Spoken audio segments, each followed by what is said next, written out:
Okay mga kanoisy, next video. Yan yung actual footage niya. Hello. Murag fireworks dili pod. Grabe na pagkamalan niya pang fireworks eh. So ayan, kumusta mga kanoisy? Welcome back sa ating YouTube channel, Noisy. So ngayong araw, breaking news. Sumabog or nag-erupt na nga yung yung Mount Canlaon sa Negros Occidental. So ngayong araw lang 6 PM, then ganyan siya ka yung lakas yung pagsabog niya, like nakakakilabo talaga. 5,000 meters yung niya yung plumes na Like kapag yan napanood mo talaga yung actual video na yan, kikilabutan ka talaga Especially kapag taga dun ka or nasa malapit ka or yung bahay mo malapit dyan mismo sa bulkan na yan, kikilabutan ka.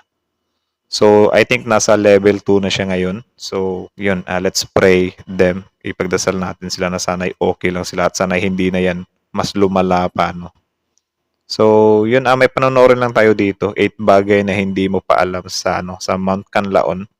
So, ang video ito ay from Karunungan TV. So, ang video ito ay may pamagat na Canlaon Volcano, 8 bagay na hindi mo pa alam tungkol dito. Travel and history. So, yan yung panonoorin, travel, trivia, and history. So, panonoorin lang natin to from Karunungan TV. So, bago natin simulan, Karunungan TV, supportahan nyo yan. Tapos, syempre, kung trip nyo naman ng mga ganitong reaction video, may kasama kami manood, huwag nyo na rin kalimutan supportahan yung YouTube channel natin. So, hindi na natin ito patatagalin. Simulan na natin, baka agawin pa ng China.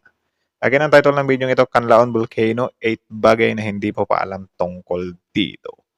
So, like, comment, share, subscribe. Start. Isa sa mga tanyag na bulkan sa Visayas ang Ulit. Isa sa mga tanyag na bulkan sa Visayas ang Bulkang Canlaon. Ito ay napapabalita ngayon dahil sa kanyang pag-aalburuto. Ngunit hindi lahat ay alam ang bulkan na ito. Actually, yung video to ay 4 years ago. Pinanood ko lang talaga yung some kind history niya kasi kakapanood ko lang ng actual footage nung pagputok niya. So, tuloy. Ito ang 8 bagay na baka hindi mo pa alam tungkol sa Canlaon Volcano. Ang laki pala, Let's start! So, ayan, Karunungan TV, support niyo yun.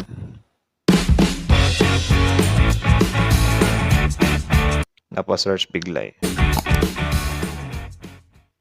Number 1. Ang Canlaon ay ang pinakamataas na tuktok sa buong Visayas. Yes, napakalaki Buong Visayas pala, kala ko buong Pilipinas, ng Canlaon na may elevation na 2,465 meters above sea level. Oh. Napakaganda tignan ng Canlaon dahil sa kanyang higanting itsura. Ito Nasaan? ay located sa isla ng Negros. Number 2. Ang Canlaon Ba't naka-black yun? ang higanting itsura. Pinakpan ba yan? Ito ay located sa isla ng Negros. Wala naman nakita. Number 2. Ang Canlaon ay isang stratovolcano.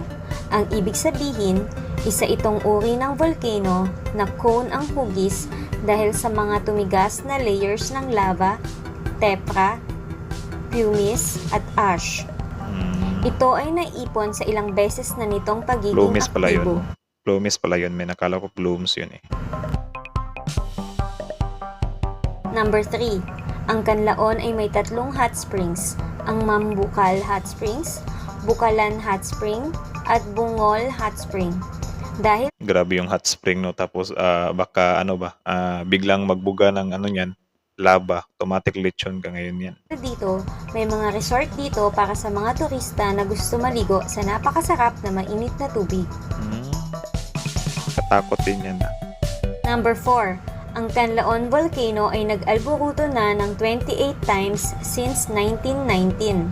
Dahil nga siya ay active, maraming beses nang itinaas ang alert level ng bulkang ito.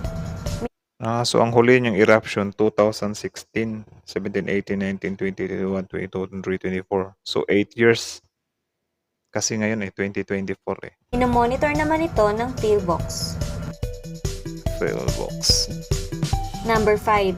Ang Canlaon ay isa sa mga top destinations ng mga hikers na Pilipino pati na rin mga foreigners. Dahil sa ganda nito, madalas tahakin ng mga hikers mula base ng kanlaon hanggang crater at doon Grabe katakot niyan men kapag ka nag-hiking ka tapos dyan din yung ano ba or yan din yung date na sasabog siya. Good luck. Kapag ka makasalanan ka, automatic impyerno agad. magka-camp overnight. Sana ma-experience ko din to. Katakot yan men. Number 6. Ang Canlaon ay isa sa mga paborito ng mga photographers dahil sa very scenic and beautiful landscape nito. Dinadayo ito ng mga hobbyist and professional photographers para kuhanan ng litrato. Oh, Number 7. Ang Mount Canlaon ay idiniklarang national park. Maraming rare animals ang naninirahan dito tulad ng bleeding heart pigeon, Negros fruit dove, Visayan spotted deer, and the Visayan warty pig. hmm. Number 8. Maraming paniniwala at alamat tungkol sa Mount Canlaon. Yan Isa din. dito ay ang alamat ni Laon na isang datu at ang Oo, parang narinig ko na yung story niya dati. mandirigmang si Can. Mayroon ba kayong masasabi o makikwento tungkol sa Mount Canlaon? Meron kasi sumabog na nga yung Canlaon ano. So wait lang, punta tayo sa ano. Punta tayo sa Facebook. Punta tayo sa Facebook. Tignan natin yung mga photos niya. Papakita ko lang sa inyo. Ba yan? Canlaon Volcano Updates.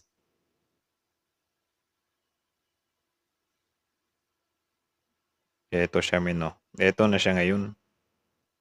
Grabe. Ang laki oh.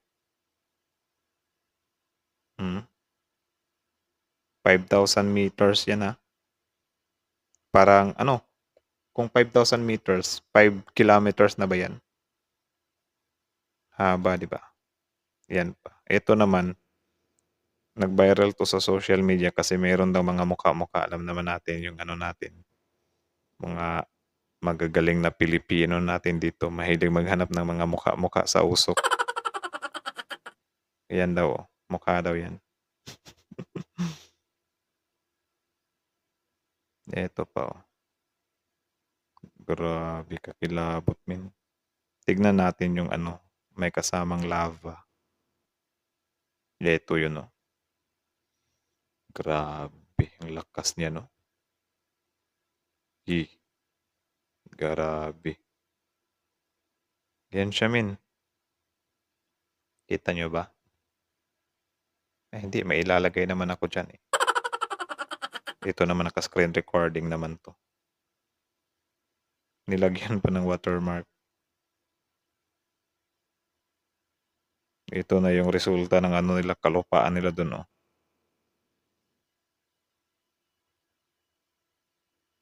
Grabe. Takot yan. Ito yung footage niya. Ma, Yan yung actual footage niya. Olo. Murag fireworks, dili pod. Grabe na pagkamalan niya pang fireworks Pagid ng Lakaluoy sa buong. Grabe. Tapos gabi pa. Ma, May lava Olo. Grabe. Murag fireworks, dili pod.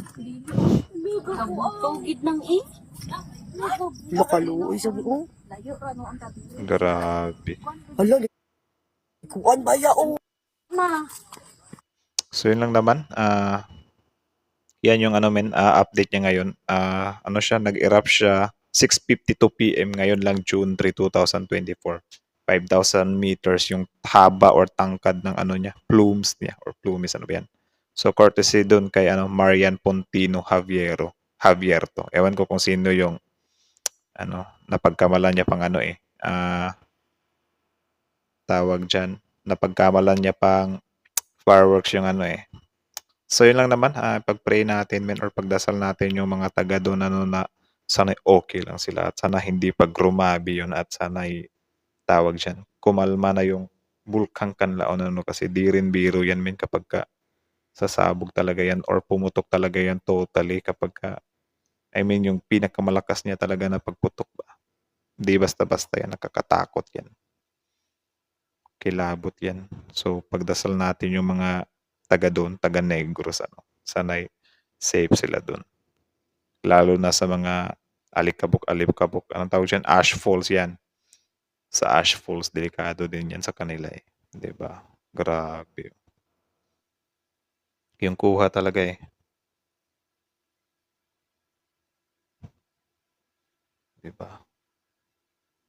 So yun lang naman guys, maging updated lang kayo. Nandiyan naman yan sa mga balita like GMA, ABS-CBN.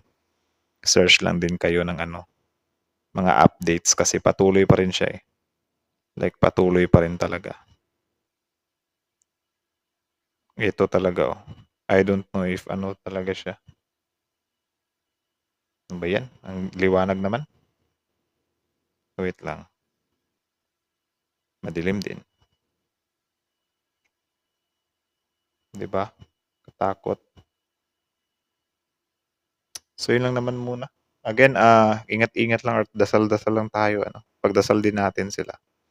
So I think that's it na lang muna. Thank you so much for watching. Also credit sa mga kay Karunungan TV at sa mga news outlet na yung mga pinanood natin at kay Marian din sa may-ari ng video yun. So courtesy credits to them. So hanggang dito na lang. Thank you so much for watching. Peace out.